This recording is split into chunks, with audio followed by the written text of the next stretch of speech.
So people's working lives are getting longer. Now, someone's age at work is usually thought of in a pretty negative way.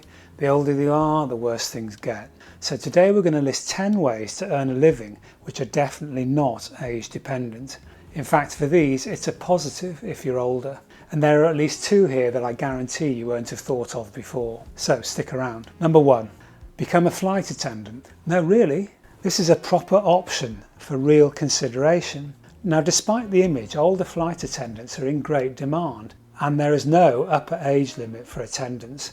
The average age now for a flight attendant is actually around 47, and as with any average, that means there are loads in their 50s and 60s. In the UK, the oldest attendant is actually 73. It's because airlines know that older attendants know what great service looks like. They can relate to younger mothers and babies, for example. The best route in is to approach via the airlines themselves through their recruitment channels.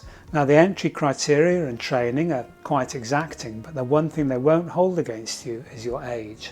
Okay, number 2. Start your own or work for a will writing service. I was once certified to sell wills in the UK, and I know that there is still a demand for this service. And I like this idea because age brings gravitas. And this plays very well with people who are looking to talk to someone about the serious topic of what happens to their money after they've gone.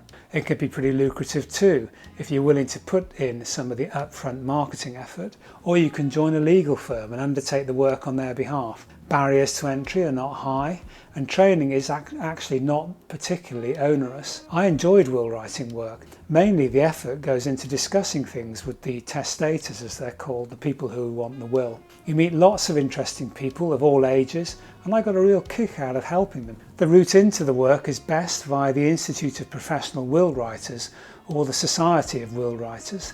They are a good stepping off point for investigation.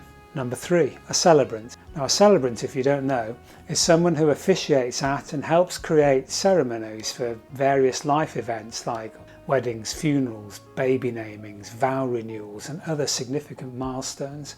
Many of us will have come across them mainly at non-religious funerals. I was seriously considering investigating this for my own next career. For anyone who likes public speaking, this can be a real possibility. The route into the field, like will writing, is easiest via the professional bodies who exist to promote the work and regulate it.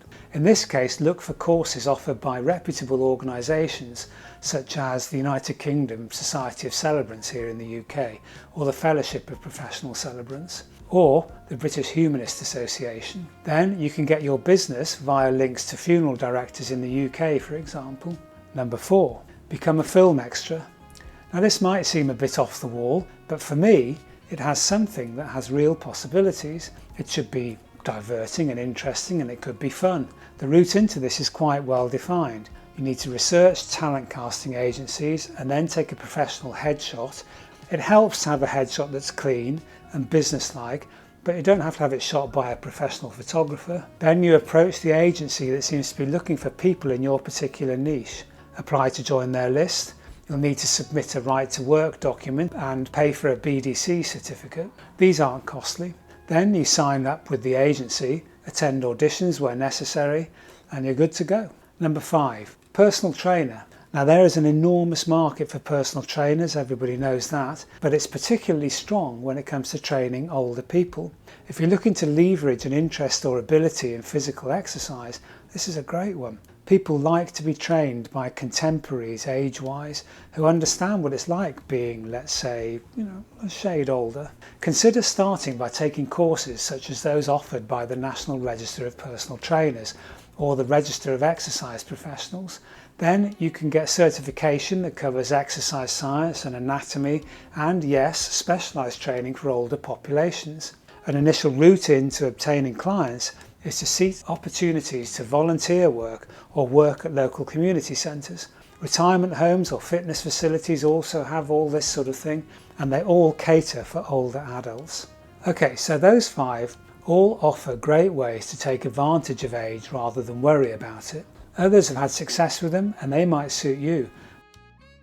But in my book, assuming they aren't what you do for a living already, they all miss one huge opportunity. What we should really be doing is taking what you already know about and are expert at doing. Let's face it, by definition, we've all got loads of experience to draw on. Why not use that via a different route? Your skills and your experience, for me, are your own unfair advantage. This way you can capitalise on them and start several paces ahead of the pack. What we need to do is to repackage the skills, and that actually is not nearly as hard as it might seem these days. I'll explain with these 5 more options. So let's go. Number 6, mentor. Okay, so let's use me here as an example. I've got plenty of experience in starting small businesses, and I'm willing to act as a sounding board for people as they go through their own startup process. Mentors and coaches can be game-changing for business leaders, and the market is a huge one. And I've worked in this field myself. But how do you get into this to the point where people will actually pay you? Well, there are several routes including government-sponsored courses and other online routes. There are also ways to start mentoring without pay while you build up your track record and experience. Another way in is via business coaching franchises.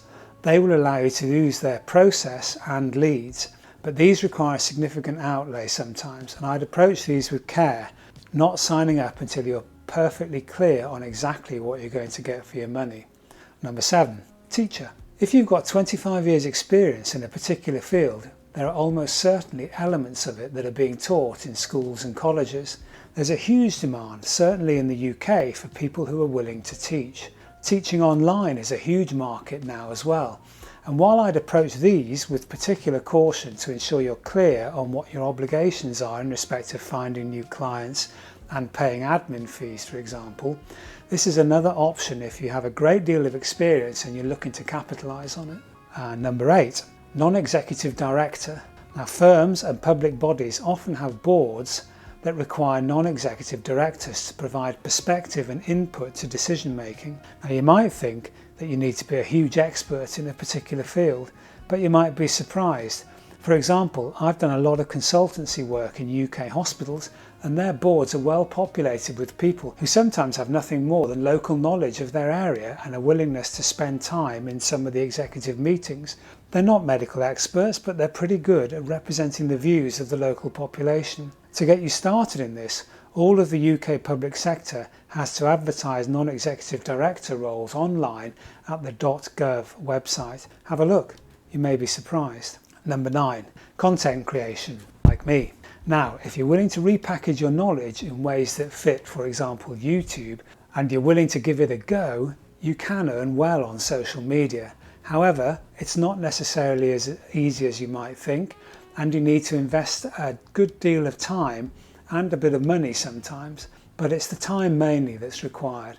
There are, however, plenty of alternative ways into the online world. If you have knowledge and skills that lend themselves to be sold as information, it is now ridiculously easy to set up newsletters and blogs or your own website to package and sell the content. Also these days, firms pay well for people who write website content for them, and the more specialist the better. It can be a lucrative market, but be aware that you will need to remain current on your knowledge and post information regularly to be picked up in search engines. Also, you'll need to study how to do it and be prepared for some lead time before things really get going. And number 10, author. Unless it's particularly your thing, I'd steer clear of fiction if you're thinking of actually becoming an author in order to earn money. It's notoriously hard to earn from this, but using your current knowledge, you can easily write a book on a topic in your field of expertise without anything more than time. Now, I wrote a book a couple of years ago that capitalised on my experience in buying a franchise. With self-publishing and Amazon, these days you can do it for literally zero cost. I actually produced my book for approximately £50 in order to have it available in hard and soft copies via Amazon. Okay, so I've put lots of links on all of these subjects below.